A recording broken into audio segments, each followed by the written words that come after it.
Hi guys, welcome back to Buka Gadget. Ini adalah Samsung Galaxy S25 FE. Smartphone ni aku dah pakai dia dalam 2 minggu lebih. Jadi dalam video ni kita nak share lah apa yang best, apa yang kurang best dan apa je yang dah di-upgrade daripada S24 FE yang lepas. Baiklah, kita mulakan dengan design dia dulu. Dia punya design ni memang kena dengan daily life. Dia memang sangat sesuai lah untuk gunakan dia sebagai daily driver. Dia punya body ni sangat nipis, 7.4mm dan berat dia bawah 190 gram sahaja. Jauh lebih ringan dari S20 FE yang dulu. Yang mana sebelum ni berat dia dalam 213 gram dan dia punya ketebalan pun 8mm. Sekarang ni lebih nipis lah. Seriously, sebelum ni rasa bulky, kini rasa lebih slim, rasa lebih selesa je untuk kita guna. Build quality dia pun sangat solid. Dia menggunakan armor aluminium dengan kaca Victus Plus. Warna navy ni memang aku punya favourite lah, warna yang sangat cantik.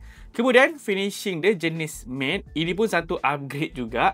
Yang mana sebelum ni dia jenis yang glossy. Memang nampak comot lah kalau tak pakai casing ni. Sebelum ni dia senang kena cap jadi. Tapi kini Samsung Galaxy S25 FE ni menggunakan finishing jenis yang matte. Rasanya dah lama gila Samsung tak bagi matte finish pada FE series dorang. Lebih kepada glossy je. Dan smartphone ni bukan sekadar solid dan premium je. Dia juga ada ketahanan yang tinggi. Yang mana dia ada IP68. So, tak perlu risau dengan air. Boleh katakan ini adalah versi FE yang paling premium setakat ini. Untuk display dia pula mewah seperti biasa. Dynamic AMOLED 2X. 120Hz refresh rate ni memang sedap untuk mata memandang. Even nak scrolling dekat TikTok, IG, Facebook semua tu akan rasa smooth macam butter. Even nak layan Netflix pun, YouTube pun rasa enjoy je sebab dia ada warna yang vivid, warna yang kontras. Kalau warna hitam tu memang warna hitam yang pekat. Nak outdoor pun power dengan vision booster, kita boleh baca WhatsApp walaupun duduk bawah matahari. Memang tak ada masalah kalau dekat bawah matahari yang terik. Untuk performance dia pula, sejujurnya dia taklah upgrade yang ketara sangat sebab sebelum ni dia menggunakan Exynos 2400E, kini Exynos 2400 sahaja. But chipset ni chipset yang padu, chipset yang mampu berikan performance yang sangat kencang. Jadi kalau setakat nak multitask, nak edit gambar, edit short video dekat CapCut, semuanya akan rasa smooth dan steady je. Kita dah test game yang berat, letak tampang grafik yang tinggi, dia punya FPS ni cukup stabil. Jadi memang tak ada masalah kalau kita nak layan gaming yang berat. Tapi, ada tapi dia. Lepas sejam lebih gaming tu rasa macam hangat sikit. Cuma smartphone ni ada vapor chamber. Dia punya vapor chamber dia pun besar. So, dia dapat jaga suhu dengan baik lah. Dia tak ada panas yang melampau semua tu. Baiklah, untuk kamera dia pula, dia ada 50 megapiksel pada kamera utama. Jadi, dia punya hasil gambar ni memang sharp. Detail yang mantap, dynamic range pun luas. Jadi, gambar pada waktu siang tu memang cunah. Even dia punya telefoto pun sangat cantik untuk kita guna. Untuk gambar pada situasi low light, gambar pada waktu malam pun, dia punya noise pun cukup terkawal. Yang penting, gambar dia ni hasilkan warna yang sangat natural lah. Samsung kot memang dapatkan warna yang natural. Untuk selfie pula, dia dah upgrade ke 12 megapiksel. Sebelum ni 10 megapiksel je pada S24 FE. Dia punya beza ni agak ketara bila selfie dalam low light.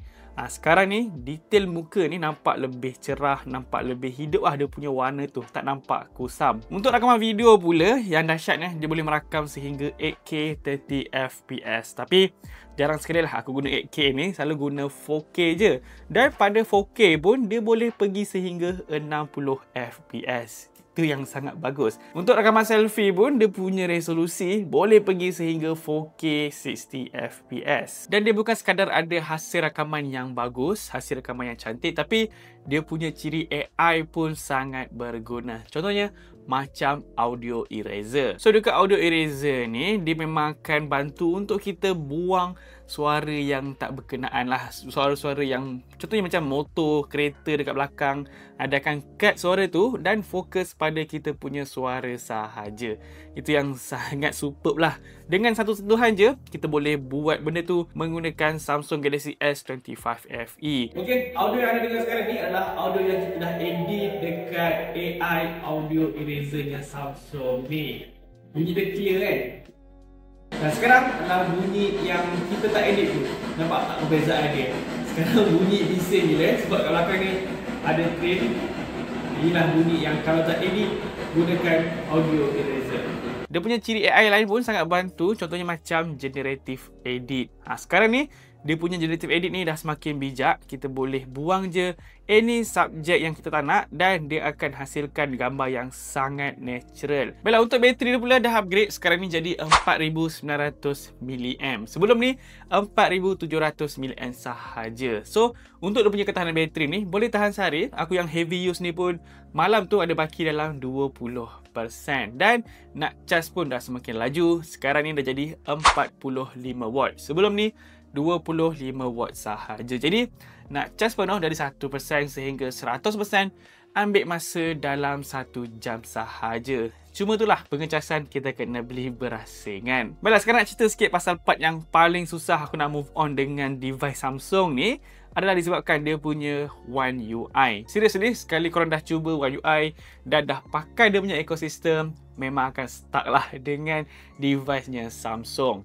So, untuk dia punya software ni memang smooth, banyak dia punya customization, dia punya grafik pun cantik, animation ni memang sangat cantik lah pada Samsung punya software. Jadi kesimpulan dia, selepas 2 minggu lebih gunakan Samsung Galaxy S25 FE ni, boleh katakan yang Fan Edition ni paling power lah setakat ini. Dia punya reka bentuk lebih slim dan lebih ringan dari S24 FE, dia punya bateri lebih besar, charging lebih laju, kamera selfie pun dah upgrade dan AI yang lebih matang serta software dia memang buatkan susah nak move on dengan smartphone Samsung. Jadi kalau anda semua nak cari sebuah smartphone yang boleh katakan smartphone yang balance, skrin cantik, kamera padu, performance mantap, bateri besar dan pengecasan bukan yang paling laju lah. Okey, pengecasan dia nak bandingkan dengan smartphone daripada China, ada bunyi pengecasan lagi laju, tapi 45 watt untuk pengecasan daripada S25 FE ni pun dah cukup laju. Jadi kalau anda semua nak smartphone yang boleh katakan balance semua benda tu, boleh consider untuk Samsung Galaxy S25 FE ni. So guys, nampaknya ini sahaja video kali ni. Macam biasa, jangan lupa untuk tinggalkan like juga subscribe channel Bulgadget. Jumpa lagi next video. Assalamualaikum dan bye-bye. Peace.